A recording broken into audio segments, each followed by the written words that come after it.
نے فرمایا کہ اللہ سے حیا کرو جیسے حیا کرنے کا حق ہے۔ صحابہ نے تعجب کیا، اللہ کے رسول اللہ سے حیا کرے؟ فرمایا اللہ سے حیا کرنے کا مطلب یہ ہے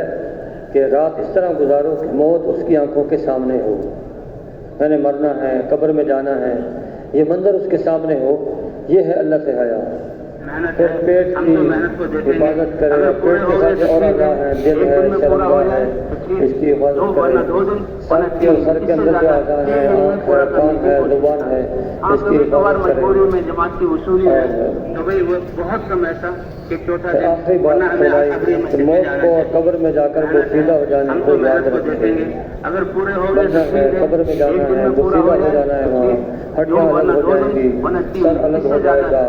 بازو کونیوں سے جدا ہو جائیں گے،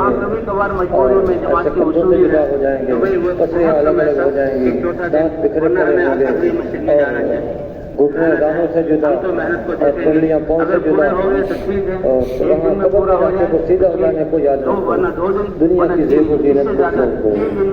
دنیا کی رنگینیاں، دنیا کی زیب و زینت، اس نے بہت کو دھوکہ دیا ہے۔ بہت سارے لوگ دنیا کی رنگینیوں میں پھنس کے اللہ سے غافل ہو گئے۔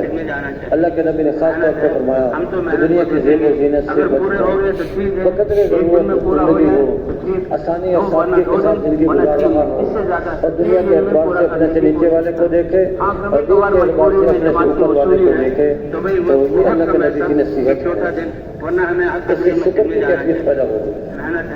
اور اس کا برعکس ہوگا تو پھر ناشکری کی کیفیت پیدا ہوگی۔ اللہ کے نبی کی یہ نصیحتیں ہمارے لیے ہیں، ہماری اولادوں کے لیے ہیں، قیامت تک آنے والے انسانوں کے لیے ہیں۔ اس لیے بھائیوں، ہم اللہ کے راستے میں نکلے ہیں، یہ اللہ کی توفیق سے نکلے ہیں، اور یہاں پر آئے ہیں، میدان میں پڑے ہیں، اور اللہ کے سامنے